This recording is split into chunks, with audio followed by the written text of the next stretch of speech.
सत्य गुरु जय गुरुदेव। सत्य गुरु जय गुरुदेव। सत्य गुरु जय गुरुदेव।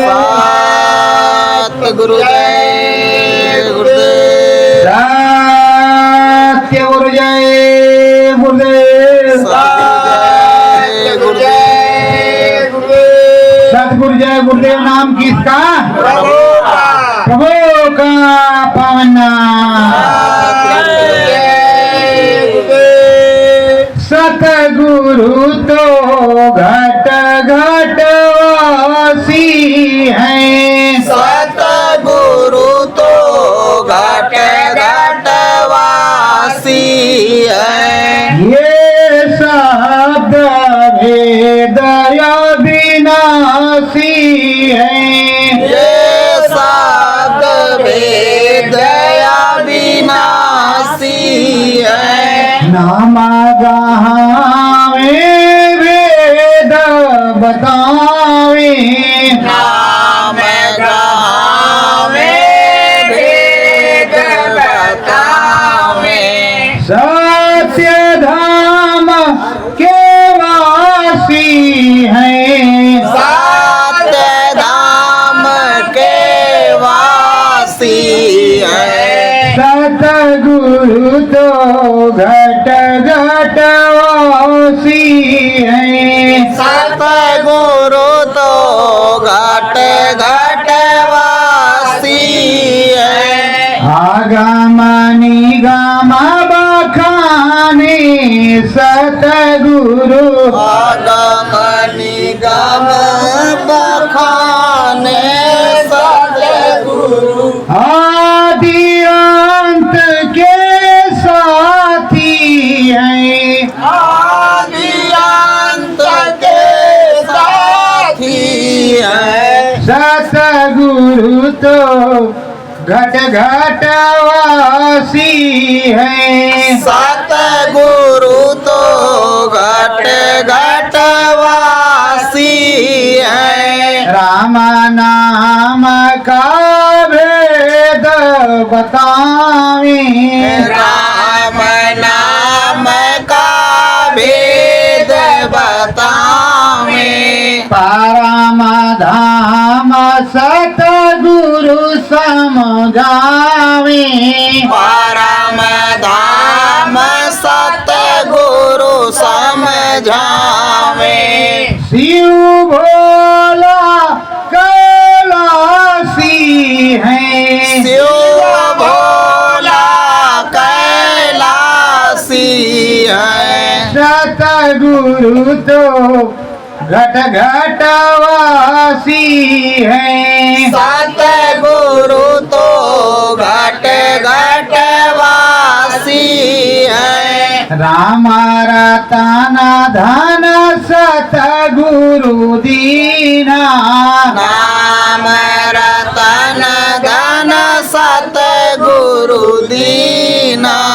घट में घाट के वासी हैं। घाट में घाट के वासी है। सतगुरु तो घट घट वासी हैं। सतगुरु तो घट घट वासी है। हे सतगुरु मेरे प्रीतम स्वामी। हे सतगुरु मेरे प्रीतम स्वामी। सूरत चरणों केरी दासी हैं। सूरत चरणों की दासी है। सतगुरु तो घट घट वासी हैं। सतगुरु तो घट घट वासी है। नाम सिंधु सतगुरु नहलावे। नाम सिंधु सतगुरु नहलावे। पार ब्रह्म का रस करावे। पार ब्रह्म का दरस करावे। सतगुरु अंतरवासी है। सतगुरु अंतरवासी है। सतगुरु तो घट घट वासी है। सतगुरु तो घट घट वासी है। राम नाम को ले लो प्यारे। राम नाम को ले लो प्यारे। नाम भजन को गालो प्यारे। नाम भजन को गालो प्यारे। सत्य धाम के वासी हैं। सात धाम के वासी हैं। सतगुरु तो घट घट वासी हैं। सतगुरु तो घट घट वासी हैं। सत्य गुरु जय गुरुदेव। गुरु जय गुरुदेव। प्रेमियों, जब हमको आपको सदगुरु मिल जाए और राम भजन करने के लिए कहें तो ये मनुष्य जीवन हमको आपको राम भजन के लिए ही बना, नाम भजन के ही लिए मिला है। और हमने आपने ये गर्भवास में कौल करार किया है कि हे प्रभु जी, हम दिनों रात आठों याम तुम्हारा भजन करेंगे। अब आप कहेंगे कि कैसे हमने कौल करार किया गर्भवास में? तो गर्भवास में जब माँ के उदर में पेट में थे आप, तो अंदर में जठाग्नि मलमूत्र की थैली दोनों से आपको परेशानी थी। इधर बदबू आ रही थी, उधर अग्नि जल रही थी, तो उससे आप जल रहे थे। और प्रभु के दर्शन आपको 24 घंटे उस समय हो रहे थे। प्रभु से आपने प्रार्थना किया कि हे प्रभु दया करो, यही भांति सब तज भजन करब दिन राती। तो प्रेमियों उन्होंने दया कर दिया। आप गर्भवास से आए बाहर और आप मुट्ठी बांध करके रखे उसी कौल करार को, मुट्ठी बांध करके कि तुम्हारा भजन करेंगे, उस आदेश का पालन करेंगे।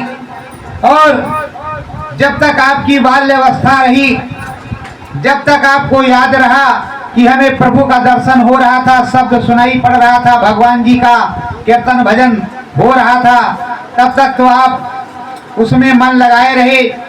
और जैसे वो बंद हो जाता वैसे आप रोने लगते, कहाँ मैं कहाँ मैं कहाँ, रोने लगते।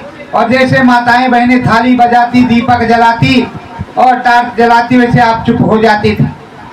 प्रेमियों, धीरे धीरे माया की साया चढ़ती गई और आपने जो भगवान राम से प्रभु से कौल करार किया वो तो गए भूल। यहाँ आए माया में फंस गए, संसार में फंसते चले गए। और जब सतगुरु मिले, पंडित जी महाराज मिले, कोई मिला तुमको बताया, तो कहते हो आप कि बुढ़ापी आएगी तो भजन करेंगे। बुढ़ौती में डंडा लेकर चलना मुश्किल है, तो क्या राम भजन करना सरल है? राम भजन तो जवानी में ही होता है। जब जवानी में सारे काम होते हैं तो राम भजन भी जवानी में होगा। जब आपको फूक खक होगा, आपकी श्वास बढ़ेगी, आपकी अंतरात्मा काम नहीं करेगी, तो राम भजन तुम्हारा कैसे होगा? और कहते हो बुढ़ापी में राम भजन करेंगे। प्रेमियों, राम भजन तो नौजवानी में ही होता है और सारे काम नौजवानी में होता है। जिस तरह घर महल, खेत बगिया बगीचा बनाया, यहाँ के लिए जो तुम्हारे हाथ में नहीं रहेगा। ये मिट्टी का खिलौना मिट्टी में मिलेगा जरूर। ये कोठी बंगला महल अटारी यहीं रहेंगे और हमको तुमको जाना है। आया है सो जाएगा राजा रंक फकीर, चला चली की बेला है। और देखो हंस अकेला है, चलना जरूर पड़ेगा। हमें भी और आपको भी। और ये भी आप जानते हैं राम नाम सत्य है और असत्य बोलो मुक्त है। तो राम नाम को बोलना ही है तो रोज बोल लें। कोई जरूरी है कि 10 दिन के लिए बोलेंगे और 10 दिन नहीं बोलेंगे और रोज बोलेंगे। कहाँ? अपने मन मंदिर में। बाहर से किसी को दिखाने की जरूरत नहीं है, अपने मनवा में। और मनवा में ही राम बसते हैं, बाहर से नहीं बसते। और राम नाम का दाम भव सागर की उतराई हम इकट्ठा करेंगे।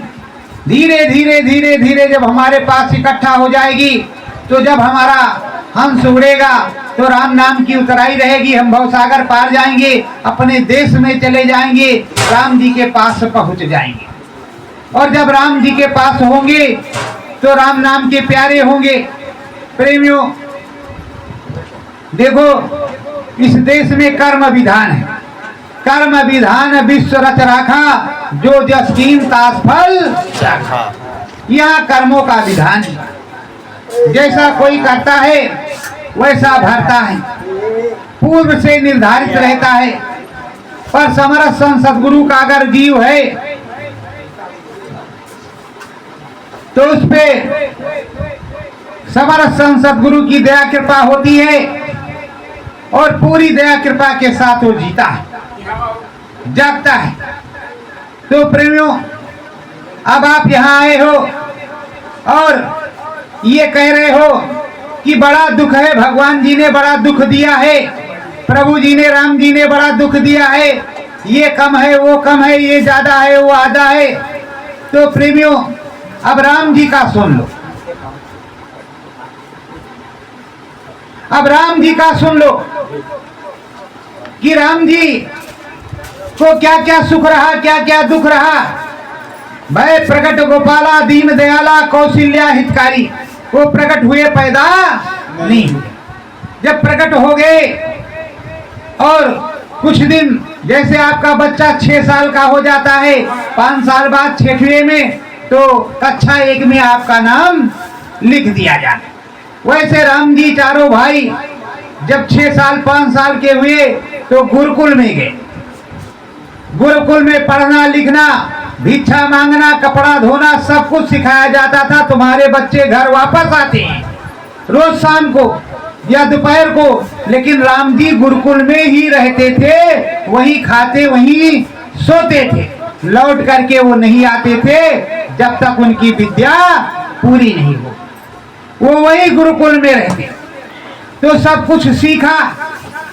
धनुष बाण, वेद शास्त्र और राजनीति सब कुछ सिखाया गया उनको। सब कुछ सीख लेने के बाद आए, जब आए तो विश्वामित्र मुनि आए। अब विश्वामित्र मुनि अंदर साधना में देखा कि राम जी की अवस्था अब हो गई है कि निशाचरों का नाश हो सकता है। तब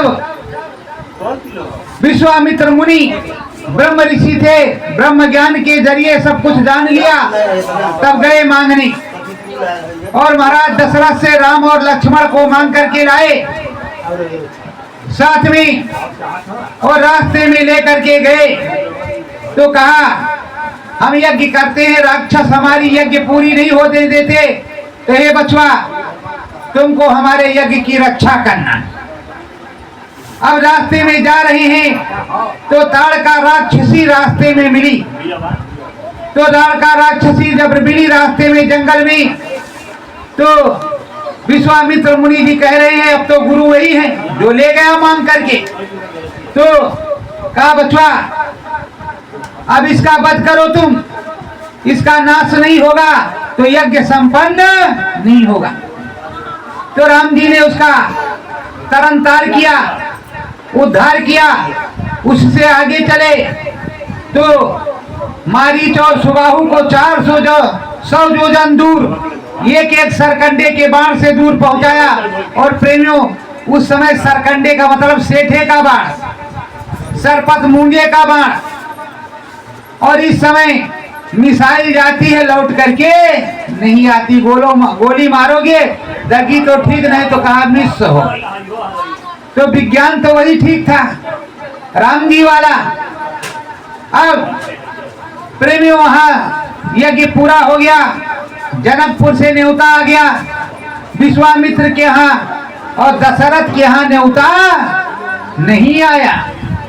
क्यों नहीं आया न्योता? आप लोग सोचते हो हाँ दशरथ के बेटे थे राम जी, तो वहां क्यों नहीं न्योता आया? न्योता विश्वामित्र मुनि के यहाँ क्यों आया, तो ये भी बताएंगे।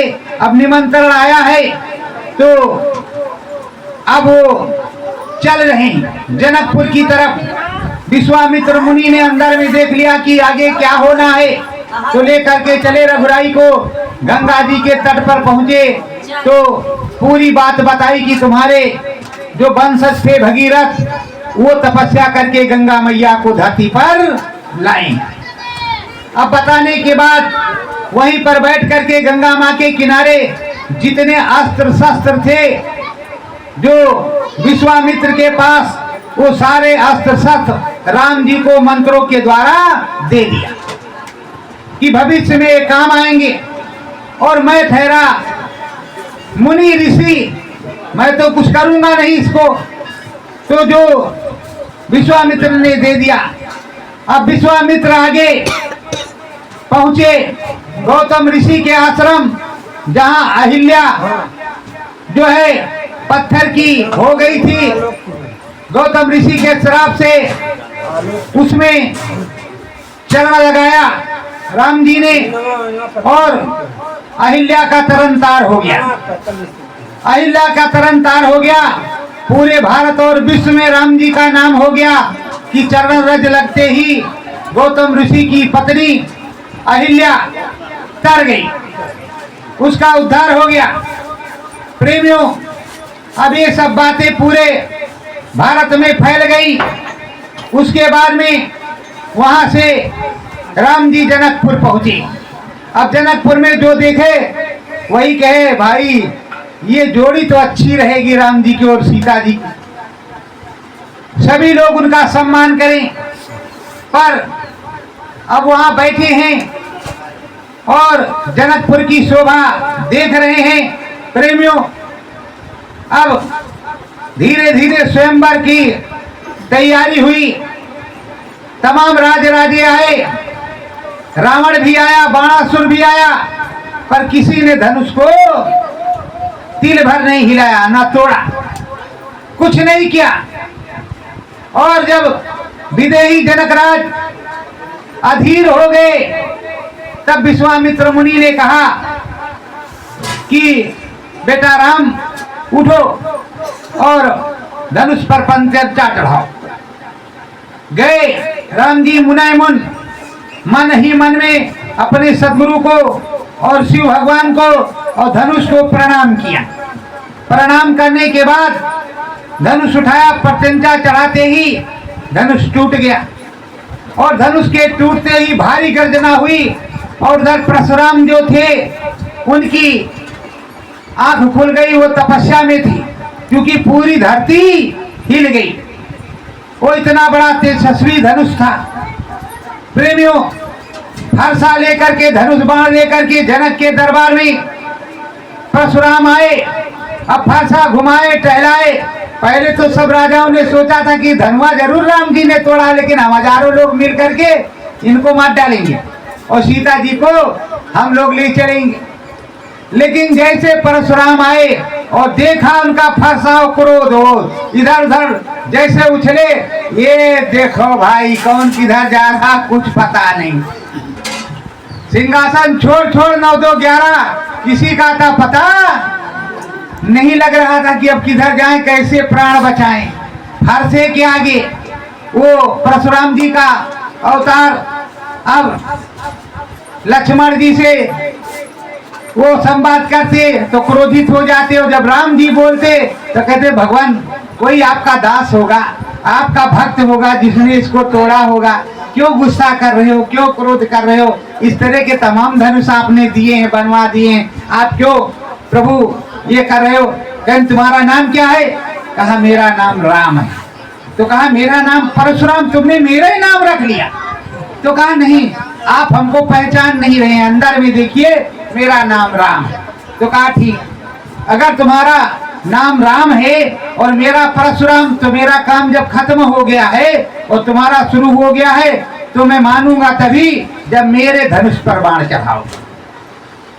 दिया धनुष, बाण चढ़ाया तो पूछा परशुराम से अब क्या नाश करें तुम्हारा? बाण चढ़ गया तो मारेगा तो ही, वो ऐसे वापस आने वाला नहीं। तो कहा मेरे पुण्य को नाश कर दो और पहाड़ पे जाने की, उड़ने की शक्ति मेरी छोड़ दो। सो राम जी ने वैसे किया। परशुराम जी चले गए, वरमाला पड़ गई।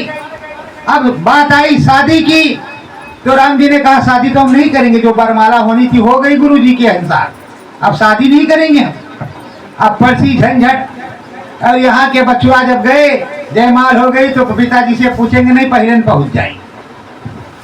और वो कह रहे हैं कि अब हमें अभी हम शादी नहीं करेंगे। तो अब वो लोग परेशान कि राम जी का जयमाल हो गया, कह रहे हैं शादी कर भाई नहीं करेंगे, ये कैसे? तो विश्वामित्र मुनि जो थे उनसे उन्होंने विनय किया, तो कहा ये बच्चा अब तो शादी होगी, कैसे कर ले शादी? महाराज आपके कहने से आपका यज्ञ देखने आए और यज्ञ रचवाया आपका। आपने कहा स्वयंवर में चलो, यहाँ चले आए। आपने कहा धनवा तोड़ो तो उसको भी तोड़ा। आपके अनुसार जयमाल भी पड़ गया, आप कह रहे हो शादी कर लो। जब तक माता पिता का आदेश नहीं होगा हम शादी वादी नहीं करेंगे। अब उन्होंने सुना, तुरंत भेजा जनक को संदेशा। जनक ने कहा दूध भेजो, वहां से बारात जब आएगी तो यहाँ शादी होगी। धनवा कब टूटा, कई महीने तक वहीं रहे, बारात भी वहीं कई महीने तक रही। शादी के बाद तो वहां से जब दूत आया और यहाँ सुना तो भाई बारात सजा करके गए। महाराज दशरथ अब न्योता क्यों नहीं दिया था ये भी आप लोग जान लो, नहीं तो यही सोचोगे आधा सुना आधा नहीं सुना। तो प्रेमियों, दशरथ को निमंत्रण जनक ने क्यों नहीं दिया था वो भी सुन लीजिए। काशी में एक बार काशी विश्वनाथ मंदिर का दरवाजा बंद हो गया, कपाट खुल नहीं रहा था। तो उस समय है कि जो धर्मात्मा राजा होगा, एक पत्नी व्रतधारी, मतलब अपनी किसी परनारी को उसने नहीं देखा होगा, उसी के द्वारा ये दरवाजा खुलेगा। और महाराजा दशरथ वहां देवासुर संग्राम में भी देवताओं की तरफ से राक्षसों का नाश करके आए थे, तो उनका नाम तो था ही। और तेजस्वी राजा थे, उनके पास संदेशा गया। जब संदेशा गया तो कोई भी संदेशा राज दरबार में आए तो गांव अपने जो है राज्य में, अपने नगर में फैल जाता कि नहीं। प्रधान के यहाँ कॉलोनी बटेगी, 500 लोग पहुंच जाएंगे कॉलोनी लेने के लिए। वैसे संदेशा पहुंच गया तो ये एक डोम अयोध्या का महाराज के पास पहुंचा रहे। कहा महाराज आप ये काम हमको कर लेने देते, आप यहाँ राज देखिए और हमको जाने दीजिए, और हम वहाँ काशी जाएंगे, भगवान जी से प्रार्थना करेंगे, आपकी नाक नहीं कटेगी, आपकी मोछ का बाल सीधे रहेगा। हे प्रभु हम पर भरोसा करिए, और हम जो है शंकर भगवान से प्रार्थना करेंगे, दरवाजा खुल जाएगा, फाटक खुल जाएगा। कहा ठीक है, जब नहीं मानता तो जा तो ही जा। तो डोम जो था सूप बनाने वाला मिस्टर, उसको हाथी पे बैठा दिया, बढ़िया फर्स्ट क्लास सजा करके वो चला भाई काशी।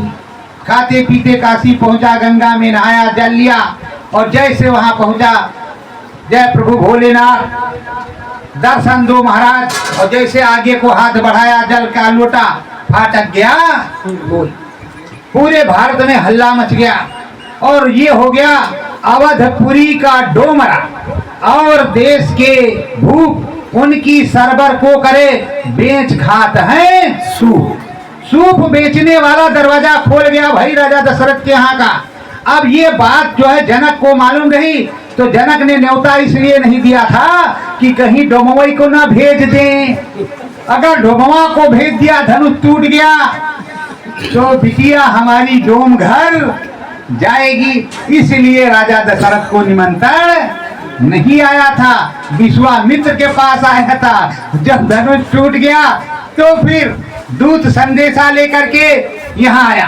तो प्रेमियों, सब चीज अपना इतिहास जानने की जरूरत होती है। हमारा सनातन धर्म क्या है ये ज्ञान जरूर होना चाहिए। नहीं हम किस बात के हिंदू हैं या सनातन धर्म के हैं, हमें सब कुछ मालूम होना चाहिए कि कैसे क्या होता है। प्रेमियों, अब सुनो, जैसे हम हैं तो हम अपने बाप का, बाबा का, पर बाबा का, 4 पुश्तों का तो ज्ञान होगा ही करेगा। लेकिन आजकल की पीढ़ी पूछो तो पिताजी के बाद पूछा ही नहीं कि पापा हमारे बाबा कौन थे, बाबा के पिताजी कौन थे, कहाँ रहते थे, परिवार कहाँ है, वंश कहाँ है, क्या कैसे होगा नहीं होगा। और अब पहले के पिताजी, बप्पा, अम्मा, अब के मम्मी और पापा, पापा रोज सुबह चाय में भिगो खाए जा, सुबह पापा लाओ और खा जाओ। अरे भाई बिस्कुट पापा उसी को कहते।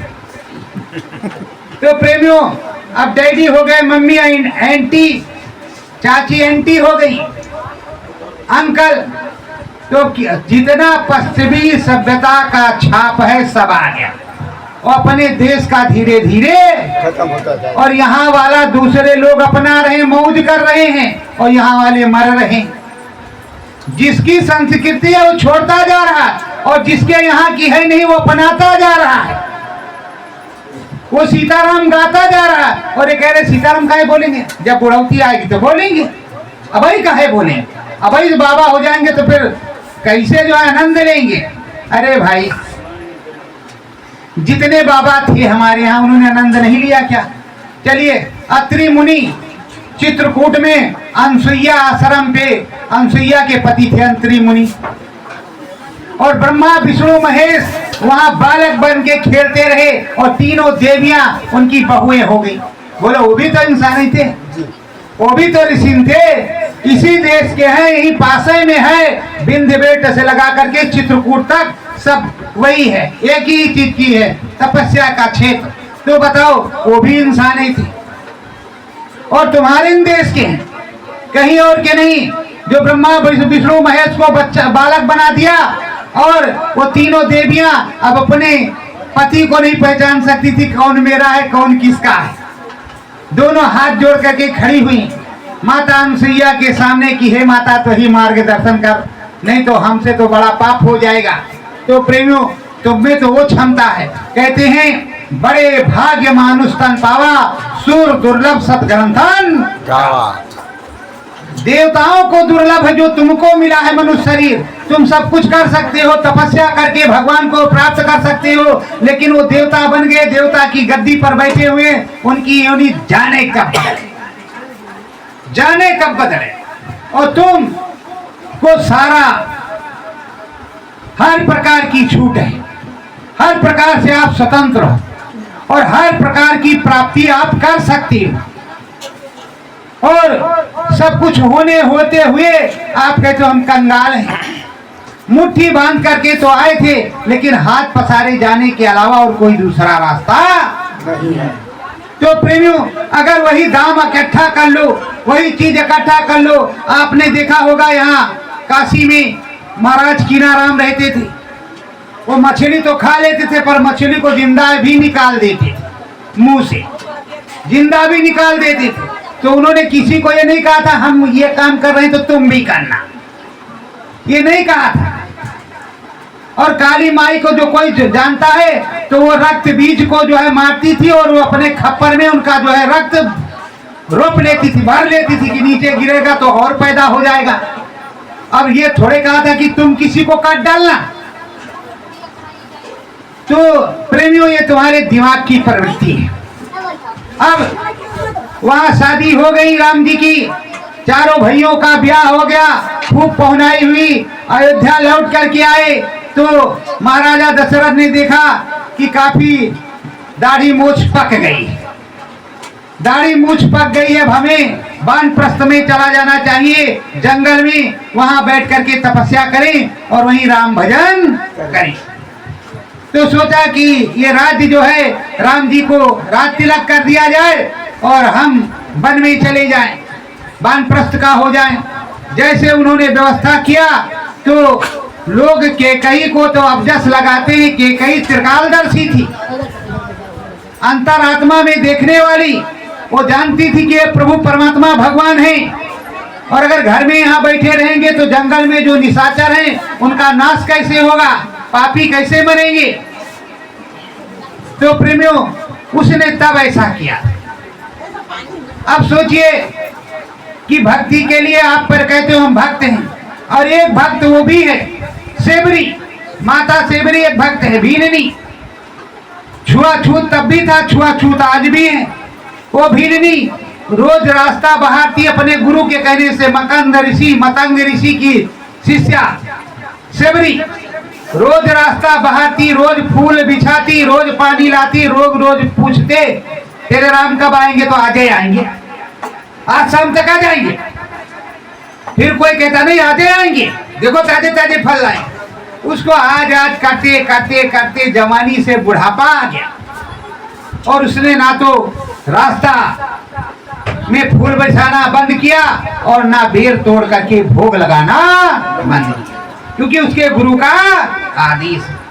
और यहाँ लोगों के संयम टूट जा रहे हैं, संयम टूट जा रहे हैं। कहाँ बचपना, कहाँ बुढ़ौती।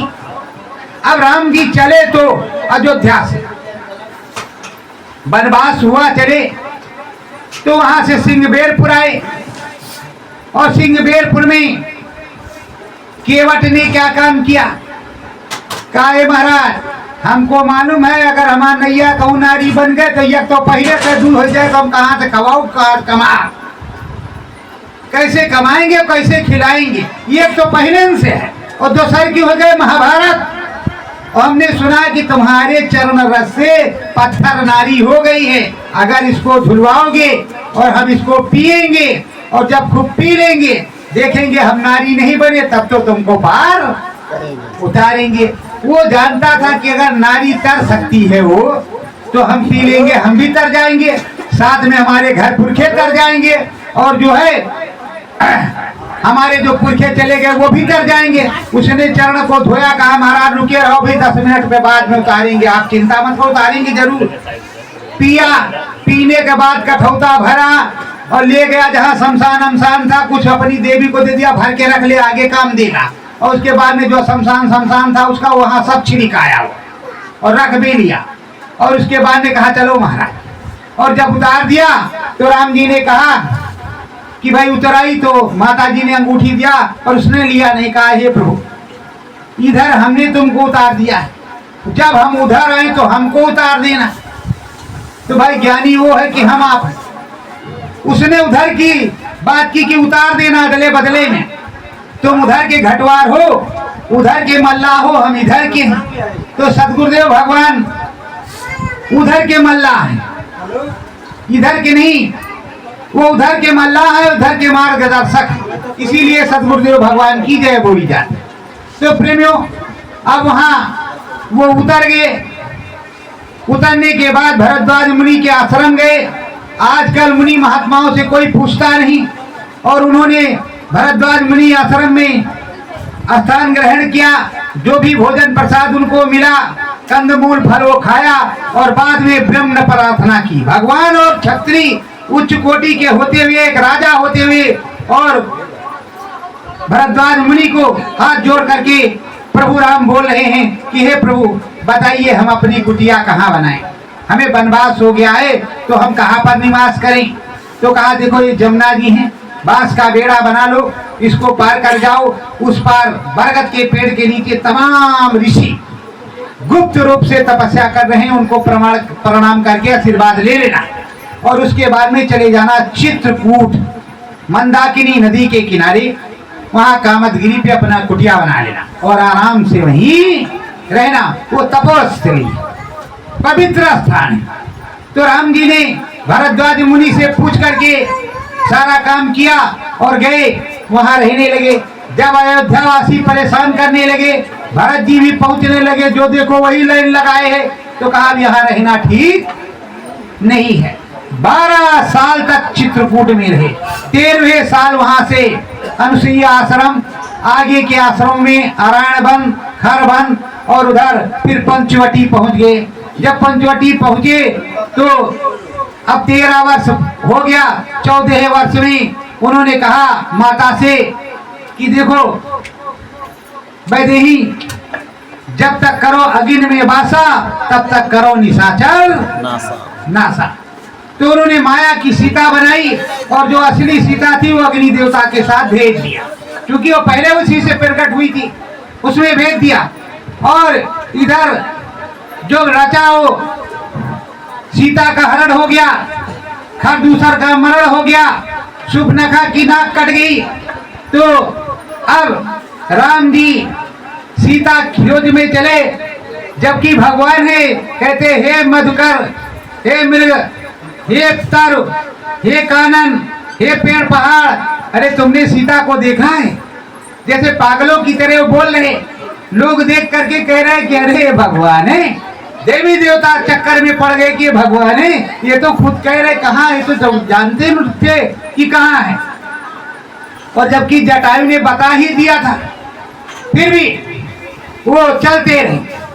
तो उनको जटायु ने बताया था कि तुम माता सेबरी के आश्रम चली जा। धीरे धीरे वो माता सेबरी के आश्रम पर पहुंचे। माता सेबरी ने बेर खिलाए और खिलाने के बाद सम्मान से बैठाया और चरण वंदना की। बताओ उनकी गुरु की भविष्यवाणी पूरी हुई कि नहीं हुई? हुई। बोलो हुई कि नहीं हुई? हुई। उनको राम जी का दर्शन हुआ कि नहीं हुआ? हुआ। फिर तुम अपने गुरु की बाणी पे क्यों नहीं अटल हो? जब तुम्हारे गुरु ने कुछ कहा है तो उस पे तुम भी अटल रहो, आज नहीं तो कल होगा जी। और रोज कहो कि आज ही आएंगे, कोई पूछेगा तो आज शाम को आ जाएंगे, कल सुबह फिर आ जाएंगे। क्या बिगड़ता है, क्या जाता है? आएंगे तो आए जी, आएंगे। सूर्य भगवान रोज अस्त होते हैं, रोज निकलते हैं, दशा यही सतगुरु की, रोज आते हैं, रोज जाते हैं, रोज आते हैं, रोज जाती। अब प्रेमियों, वहां पर माता सेबरी ने कहा कि तुम जाकर के किष्किंधा पहाड़ पर सुग्रीव से मित्रता कर लो, और अगर ना हो तो उनके मंत्री हनुमान जी तुम्हारे भक्त हैं, उन्हीं से मुलाकात कर लो। अब प्रेमियों, भक्त और भगवान सामने हैं। हनुमान जी उनकी परीक्षा लेने आए, खुद भक्त हैं और भगवान को भज रहे हैं, भगवान की परीक्षा लेने आ गए। और जब बड़े बड़े श्लोक बोले तो राम जी बड़े खुश होकर के सुन रहे हैं और कह रहे हैं हनुमान जी अपना परिचय बताओ। तो कहा भाई हम अयोध्या, लक्ष्मण जी बोले हम अयोध्या के महाराजा दशरथ के पुत्र, इनका नाम राम, मेरा नाम लक्ष्मण। तो कहा राम? राम? तो कहा हाँ भाई राम। तो कहा हे प्रभु, हम तो मूर्ख बंदर थे, हमने तो आपको हल्के में ले लिया, लेकिन तुम तो मेरे स्वामी थे, तुमने क्यों नहीं पहचाना? कहा अरे बच्चा, अगर बच्चा उछल कूद करने लगे, बड़ी बड़ी डींगे मारने लगे, बड़े बड़े श्लोक पढ़ने लगे, तो बाप क्या करे, चुपचाप खड़ा होकर के देखबे करेगा कितनी बड़ी चतुराई आ गई है, कितना बड़ा ज्ञान आ गया है।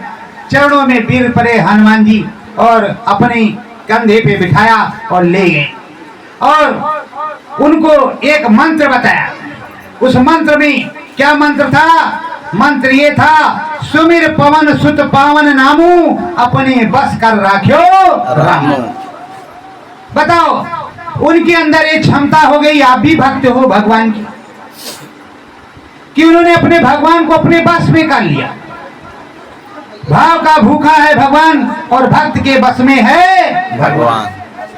पर प्रेमियों, अब आप लोग क्या कर रहे हो, क्या नहीं कर रहे हो?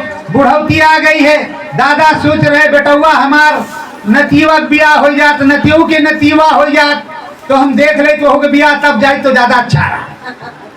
अब वही जाए हमका दिक्कत है, नाती के नाती, नाती के पोता, एक मंजिल में 3 मंजिल। अरे प्रेमियों, हंस आया है तो जाना है, इसीलिए कहते हैं ये जो गाने की लाइन है, पहले हमारी महताएं बहनें कहा करती थी, एक बात मोरी सजनी गठिया ले अचरिया में, बिन मोल के बिक जैबू माया की। तो प्रेमियों, कोई मोल नहीं होगा, मिट्टी का खिलौना मिट्टी में ही मिलिए। हंसा उड़ेगा, दाम तुम्हारे पास राम नाम का नहीं होगा तो जमरात तुम्हारी धुलाई करेंगे। और अच्छी तरह से झुलाई करेंगे, क्योंकि तुमने कौल करार किया है कि हम राम भजन करेंगे। पर आप राम भजन करते नहीं, नाम भजन करते नहीं। सारा टाइम आपको मिलता है सोने का, खाने का नहीं तुमको। तो सदगुरु ये बतलाते हैं, जब तुम लेटरिन में जाओ टट्टी करने, तब भी तुम राम राम करने। ये चमड़ा धोने से थोड़े कुछ होगा, मन से तुम राम राम को बोलो। दिखाने के लिए कोई राम राम नहीं करना, तुम चोरी में करो, राम नाम की चोरी कर लो, वो चोरी नहीं होती है। तुम अकेले में भज रहे हो, अकेले में जाना है, और अकेले ही वो मिलता है, 10-20 के साथ नहीं मिलता। तो प्रेमियों, अकेले ही जाना, अकेले ही भजना, अकेले ही सब कुछ करना है। और अभी वो वहां पहुंचे, किष्किंधा पहाड़ पर पहुंच गए। वहां सारी व्यथा सुनी सुग्रीव की, और सुग्रीव को अपना मित्र बना लिया और कहा तुम्हारे जितने भी सुख दुख हैं वो सब मेरे। और फिर साथ में जाकर के उन्होंने बाली का संहार कर दिया। बाली ने पूछा कि ये प्रभु हमको किस लिए मारा? तो उन्होंने बताया कि तुमने जो अपनी पुत्र वधू को क्यों रख लिया, ये हमारे महाराजा भरत का राज्य है, इसमें ऐसा काम पाप करने वाले को सजा मिलती है। कहा ठीक है प्रभु, तो हमारे सामने से लड़ती, सामने से मारती। तो कहा चाहते क्या हो? कहा सामने से युद्ध करना चाहता। कहा कोई बात नहीं, जैसे हमने तुमको इधर मार दिया है, तुम जीना चाहते हो तो तुम्हें अभय दान देते, इनका बाण निकाल दो। राम जी ने कहा बाण निकाल दो, इनको अभय दान देते। कहा ना, अब हमको जाने हैं, अब हमारे पाप हम समझ गए हैं, कर चुके हैं, अब हमें जाना है।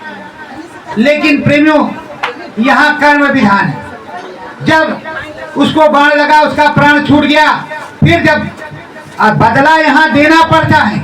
तुम किसी को मारोगे तो वो तुमको मारेगा, किसी के बच्चे को काटोगे तो तुम्हारे बच्चे को काटेगा। तो यहाँ का विधान है। अब बताओ, रामा अवतार में बाण मारा था और कृष्ण अवतार में उसने जाकर के कृष्ण भगवान को बाण मारा। कितने दिन के बाद बदला हुआ? तो अदला बदला कहीं जाता नहीं। जो पूर्व जन्म में आपने कर रखा है, सतगति का काम करते तो राम जी पूरी दया कृपा करते, राम का देश मिलता, स्वर्ग वैकुंठ शिवपुरी ब्रह्मपुरी मिल जाती। लेकिन राम नाम आपने भजे ही नहीं, कहा हमें मौका ही नहीं। ये कहती हो बुढ़ौती आएगी तो गुरु करेंगे, और बुढ़ौती में तुमसे कुछ होगा नहीं। जब लेटरिन का लोटा, दिशा मैदान का लोटा नहीं उठेगा तो तुम से राम नाम का डंडा या माला कहां से उठेगा? प्रेमियों, जब इंसान स्वस्थ होता है तो राम भजन करता है, अस्वस्थ होता है तो मन उसमें लगता है, बीमार है तो मन बीमारी में लगेगा, राम के भजन में नहीं लगेगा। तो जो भी काम करो नौजवानी में करो। और देखो, राम जी नंगे पैर गए थे बाल का वस्त्र पहन करके, और उन्हें कांटा लगा, तीर तलवार चला तो घायल हुए, नाग फांस में बंधे, और तरह तरह की यातनाएं उन्होंने सिया, क्योंकि वो मनुष्य रूपी मानव कोल मंदिर में थी। ये इसकी मर्यादा है। और प्रेमियों, जब उनको दुख हुआ तो तुम तो भगवान थे, तुम तो इंसान हो, फिर तुम क्यों सोच रहे हो कि हमें पूरा सुख ही सुख होगा? जब सुख भगवान को यहाँ नहीं मिला तो हम अपनी तुम्हारी बात क्या करें कि तुम सुखी हो? ये कर्म विधान मृत्यु लोक है, अमर लोक तो है नहीं। इस मृत्यु लोक में हैं हम आप लोग, और इस मृत्यु लोक में रह करके हमें यही काम बताया गया है कि नाम भजन। रामायण यही बताती है, गीता भी यही बताती है, भागवत भी यही बताती है, पंडित जी महाराज, जितने भी महाराज और जितने भी सागर है, सब यही बताते हैं कि राम भजन करो, भगवान का भजन करो, प्रभु का भजन करो, तभी उद्धार होगा। तो प्रेमियों, ये राम भजन मन मंदिर में करना होगा। बाहर से गाने बजाने का नाम भजन नहीं होता। मन मंदिर में सच्चे मन से जब तुम राम भजन करोगे, नाम भजन करोगे, तो तुम्हारी महिलाई कटती जाएगी। देखो, तमाम ऋषि महात्मा आए, और काशी तो पूरे महात्माओं का जखीरे है, बड़े बड़े संत और महंत यहाँ हुए। तो प्रेमियों, वो भी तो इंसान ही थे, कहीं अलग से तो बन के नहीं आए। जब तपस्या किया तो हुआ। गोस्वामी जी ने जो रामायण लिखा 25 साल की अवस्था में राम नाम को प्राप्त कर लिया और रामायण भी पूरी लिख डाली, रामायण भी पूरी लिख डाली। तो प्रेमियों, अगर 25 साल की अवस्था में उन्होंने प्राप्त कर लिया तो हमें 30 में मिल जाए, 35 में, 40 में, चलो 50 में मिल जाए। अगर लगन होगी तभी तो मिलेगा, और लगन होगी नहीं तो मिलेगा नहीं। और जब तक वो मिलेगा नहीं तब तक काम बनेगा नहीं। ये देश नासवान है, और नासवान देश में हम तुम आए हैं, यहां से हमको तुमको जाना है। और हम जब जाएंगे तो यही हमारे वंशज पुरखों ने, पंडित जी महाराज ने, सभी महात्माओं ने बताया है कि राम नाम का दाम लगता है। बिना राम नाम के दाम के कोई काम चलने वाला नहीं है, नहीं तो नरको 84 में जाना पड़ेगा। बहुत लोग तो कहते थे कोई जीतेन जी नरक हो गया है, सारे कर्म इनके कुकर्म में बदल गए। तो प्रेमियों, हम सत्कर्म करते जाएं, सद्धर्म करते जाएं तो कुछ होगा। और भगवान की भक्ति करें श्रद्धा भाव से, और गुरु लें तो गुरु आदेश का पालन करें। किस तरह पालन करेंगे? एक साहब है जिनका नाम जगजीवन साहब, वहां 4 पावा, 14 गद्दी और 64 खंबे आज भी हैं।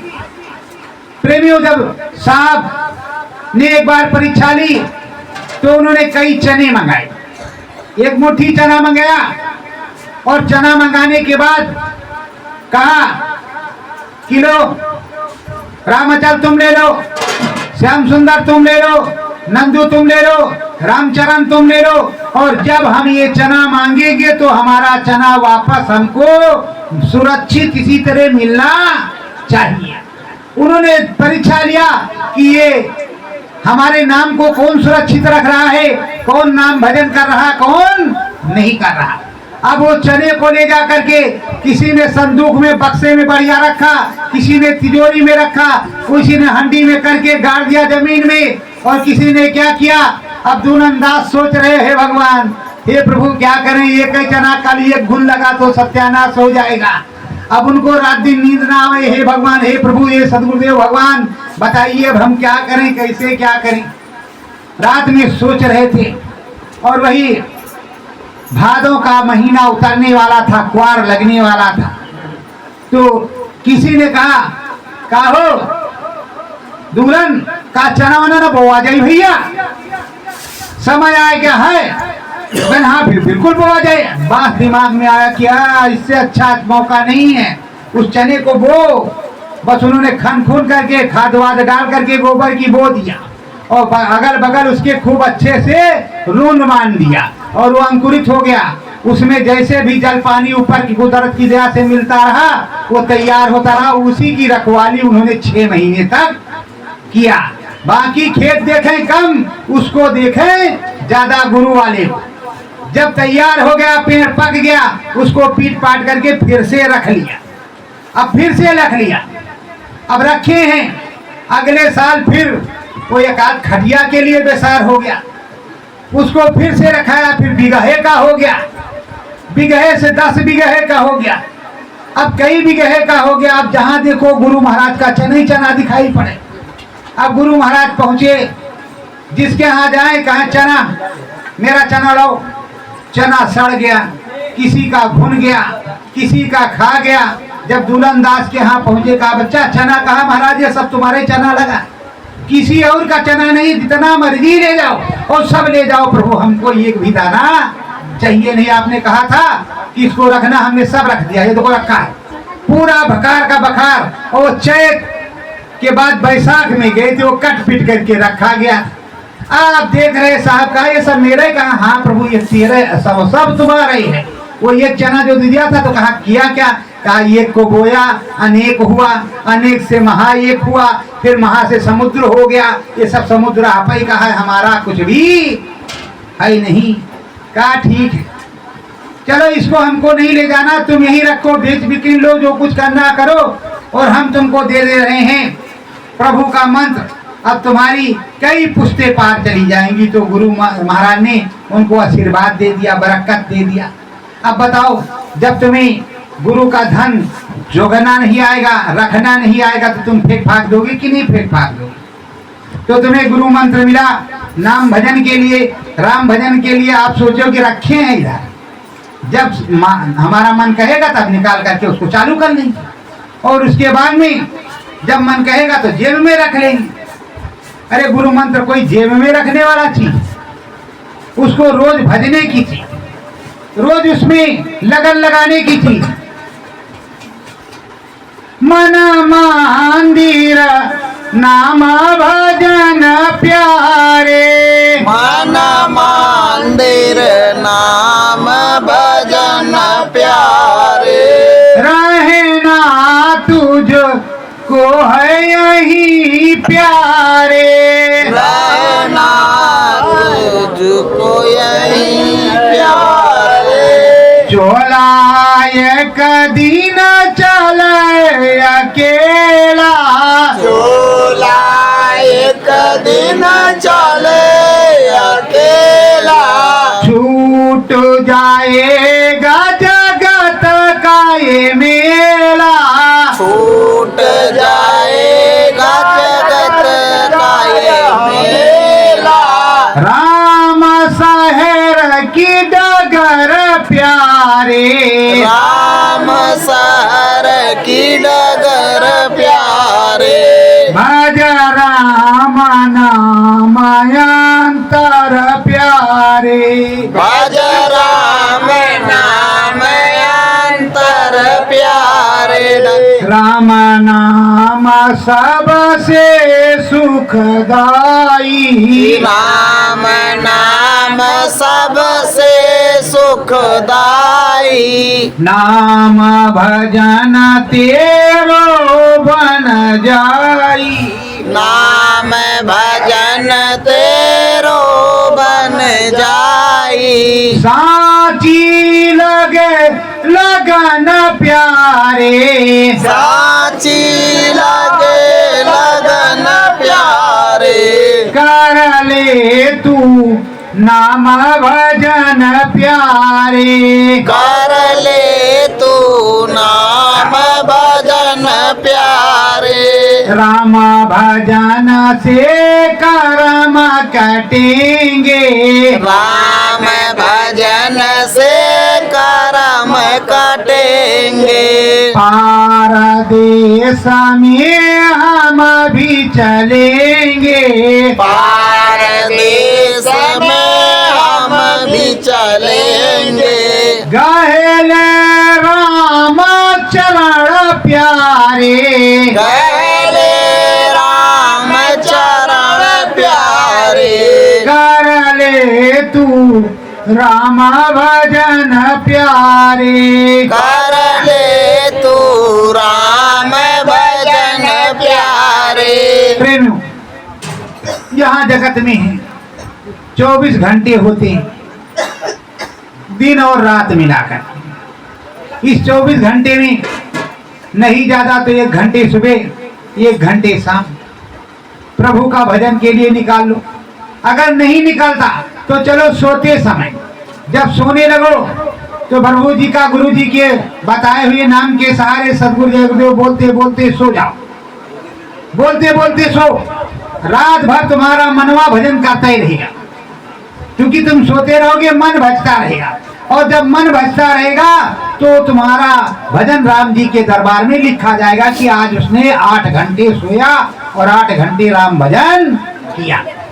इसी तरह रोज करोगे तो सोते सोते 1 साल में बहुत से घंटे हो जाएंगे और बहुत बड़ी दया कृपा हो जाएगी, तुम्हारा दाम इकट्ठा होता चला जाएगा। अब सोच रहे हो कि हम वो भी नहीं करेंगे, तो नहीं करोगे तो तुम्हारा रक्षा कोई नहीं करेगा, क्योंकि यहाँ तुम्हें जो ये मनुष्य रूपी मानव फूल मंदिर दिया गया है, शरीर दिया गया है नाम भजन के लिए, दूसरे काम के लिए नहीं दिया गया।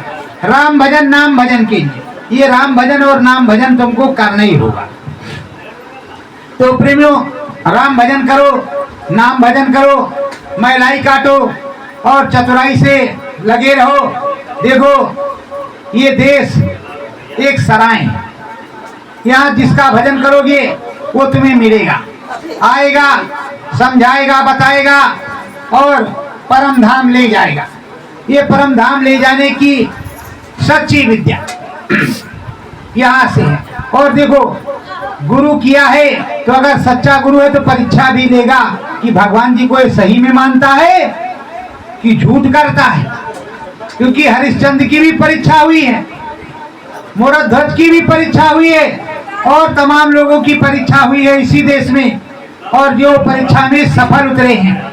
और भक्ति का मिसाल ध्रुव और प्रहलाद ने दिखाया है। छोटे से बच्चे थे लेकिन लगन लग गई तो भगवान जी को प्राप्त कर लिया इतनी उम्र में।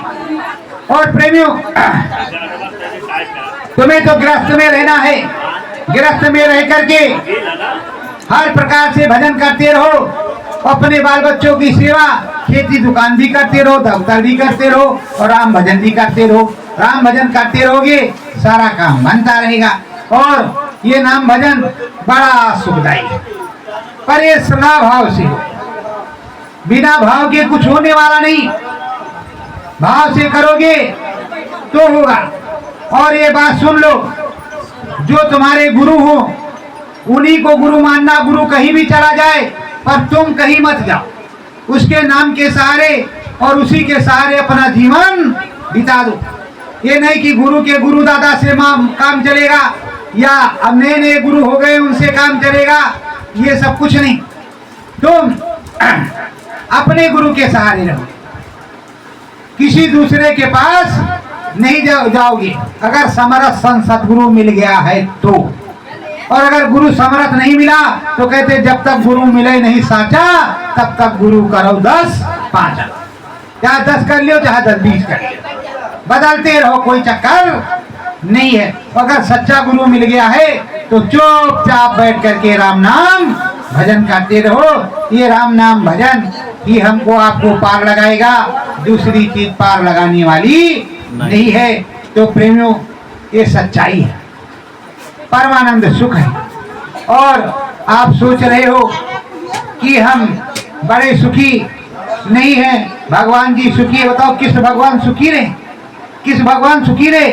जब इतने से थे नन्हे से बालक, पूतना जा रहे, बकासुर जा रहे, अघासुर जा रहे, तो कितने सुर जा रहे, तो बमंडल सुर जा रहे, तरह तरह के सुर जा रहे, कालिया नाग भी पहुंच रहा भगवान जी को मारने के लिए।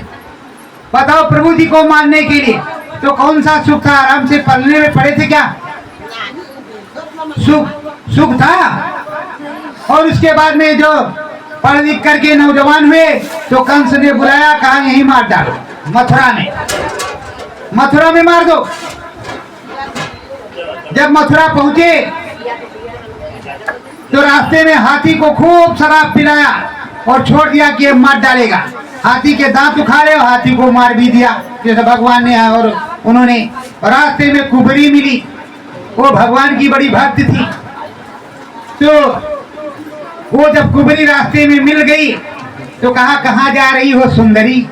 तो कहा मेरा अट्टहास करते हो, मुझसे मजाक करते हो, मैं कुरूपा हूँ तो मुझे रूपवान कहते। अरे कहाँ जा रही हो सुंदरी? धीरे धीरे हाथ लगाते चले गए, वो धीरे धीरे सीधी होती चली गई और जैसे पूरा हाथ लगा बदन में एकदम सीधी और बिल्कुल रूपवान और एकदम फर्स्ट क्लास वो बढ़िया ग्वालिनी तैयार हो गई। वो कुबरी भगवान कृष्ण के हाथ लगाते ही और वो सोच रही, वो अपने को आप को देख रही, चरणों में गिर गई। तो कहा देखो माता, कोई प्रभु किसी का रूप नहीं देखता, प्रभु तो उसके मन की पीड़ा, उसकी भक्ति देखता है। तुम्हारा रूप कोई नहीं देखता, भक्ति देखता है। भगवान को भक्ति से मतलब है, रूप से कोई मतलब नहीं है। श्याम सलोने हैं, श्याम गोरे हैं कि श्याम काले हैं, राधा गोरी है कि सत्यभामा काली है, इससे उनको कोई मतलब नहीं होता। ये सभी लोग जितने भी हैं ये प्रभु के बनाए हुए, भगवान के बनाए हुए, राम के बनाए हुए जीव हैं, किसी दूसरे के नहीं। और राम के राज्य में, भगवान के राज्य में है। और सब कहते ईश्वर अंश जीव अविनाशी। ये अविनाशी जीव ईश्वर का अंश है, प्रभु का अंश है। तो जब ये प्रभु का अंश है, इसको आत्मा कहते हैं, जीव आत्मा, और वो है परमात्मा। तो आत्मा और परमात्मा में क्या फर्क है? इस आत्मा को परमात्मा में मिला दो, काम खत्म। तो प्रेमियों, इस आत्मा को परमात्मा में मिलाना है। तो ये परमात्मा बराबर, और इस आत्मा को परमात्मा में मिलाने का पूरा काम करो। अपने निज घर चलने की तैयारी करो, राम भजन करते रहो और नाम भजन करते रहो। और ये देश एक सराय है, यहाँ तमाम संत महात्मा आए और तरह तरह की चीजें आई। देखो, राम जी को भी कष्ट हुआ और कृष्ण भगवान को कष्ट हुआ, सबको कष्ट हुआ। और कष्ट का निवारण गुरु करता है। गुरु इतना दयालु होता है, वो कोई नहीं होता। और नहीं तो सुन लो, कृष्ण भगवान के गुरु दुर्वासा ऋषि। कौन थे दुर्वासा ऋषि? कृष्ण भगवान के गुरु। जब महाभारत होने का टाइम आया, उन्होंने देखा अंदर से, कहा वो ये तो सारथी बन जाएगा, इसको तो 50 बाण लगेंगे तो मारा जाएगा। बस वो चल पड़े वहां से। कहा अब हम वज्र की उसकी काया को कर देंगे, शरीर को वज्र कर देंगे। आए दुर्वासा ऋषि, क्रोधी थे, क्रोधी, तुरंत श्राप दे देते। आए तब तक रुक्मिणी सब बना बना के खा पी चुके थे सब लोग। और दुर्वासा ऋषि पहुंचे तो कहा कोई है? तो कहा हाँ महाराज, हाँ महाराज। द्वारपाल बोला, कहा जल्दी बोलो किसको कि हमसे मिले। दौड़ के गए तो खा पी करके वही से बैठे थे। वो अचला उचला भी नहीं बड़े थे, वही धोती वोती पहने थे। दौड़ते हुए आए कि गुरुजी महाराज आए, पैर छुआ, कहा कृष्ण हमको बहुत तेज भूख लगी, जल्दी हमको भोजन दो, नहीं शराब दे देंगे। अब वो दौड़ करके फिर से रसोई में गए, रुक्मिणी से पूछा, कहा कुछ नहीं है, दूध उबल रहा है, हंसा करके थोड़ी देर रखो, नहीं शराब दे देंगे। हम थोड़ा चावल और उसमें मिश्री डालते हैं, अभी पक जाएगा 5 मिनट में, बस 5 मिनट तुम उनको टहराए रखो। बस वो जो दूध उबल रहा था उसी में मिश्री और चावल धो के डाल दिया और वो अपना बनने लगा। कृष्ण जल्दी ला, अभी शराब दे देंगे। अरे कहा महाराज है, जाओ बर्तन धुला जा रहा, काहे परेशान हो, अभी खिला रहे हैं। अरे कृष्ण जल्दी करो। अब आपकी हालत खराब, पूरा मैदान साला परेशान कि किसको शराब देंगे, किसका सर्वनाश होने वाला है। और जैसे वहां हंडी में चावल रख पक गया, बस कृष्ण भगवान उठाए, हंडी में कपड़े से पकड़ा, ऐसे जलते जलते वो भाप निकल रहा। और थाली और चमचा और लोटा रुक्मिणी लेकर के आ रही पीछे पीछे। और जैसे गुरु के पास पहुंचे, कहा कृष्ण, कहा हाँ महाराज। कहा ये क्या है? कहा खीर है महाराज। कहा एक काम करो, इसको फौरन अपने सर के ऊपर से डाल लो। और रुक्मिणी के हाथ से लोटा थाली सब खटखटा के मार डाला इसने हमारे पति को मार डाला। बहुत बड़ा एक क्रोधी है, आज गया हमारा पति। और कृष्ण भगवान ने उसको सदगुरु जय गुरुदेव ना लिया ऊपर से और कहा मलो मलो, रगड़ो सारे शरीर में। अब रगड़ना शुरू कर दिया, वो वैसे भाप निकल रहा धुआं। और वो देख रहे हैं। अब वो मलते मलते कहा हाथ मला, पैर मला, सब मल लिया। कहा हाँ मल लिया। वो त्रिकालदर्शी थे, कहा जो नहीं मला वो कहने सब मल लिया। कृष्ण भगवान कहा ठीक, मल लिया तो जितने में मल लिया वो सब तुम्हारा वज्र का हो गया, मेरे कोई भूख नहीं लगी। वो महाभारत में जाओगे ना, हमें मालूम है, इसलिए हम आए थे। तो तुम्हारा ये शरीर वज्र का हो गया, कोई बार तीर नहीं लगेगा इसमें, तुम खूब जाओ। पर उस जो तलवे ने नहीं मला ना, जिस तलवे में तुमने नहीं मला उसके हम जिम्मेदार नहीं है। चले गए। अब वो तलवे में नहीं, जहाँ पदम था उसमें नहीं मला था, तो इसलिए गुरु कुछ दो तो सब कुछ मल डाले, कुछ बाकी ना रखे। अब तलवे में नहीं मला, चले गए। तो बताओ गुरु कितना दयालु। और रुक्मिणी के हाथ से छूट गया लोटा थाली, गिरा ठन ठन करके कि मार डाला हमारे पति को। तो कोई भी सतगुरु, कोई भी माँ बाप अपने बच्चों को मारता नहीं है, अगर वास्तविक माता पिता है तो प्रेमियों का हो गुरु। जो सतगुरु होता है, जो शब्द भेदी गुरु होता है, वो 24 घंटे याद रखता है। वो सबसे ज्यादा कुबड़िन से प्रेम करता है, रूपवान से प्रेम नहीं करता। जो अपने आप को समझता है कि हम सबसे खराब है उससे वो ज्यादा प्रेम करता है, और जो सोचता है कि नहीं हमसे ज्यादा प्रेम करते उससे वो भी उसी तरह प्रेम करता है। पर कहते भाव का भूखा है भगवान तो भाव का भूखा है।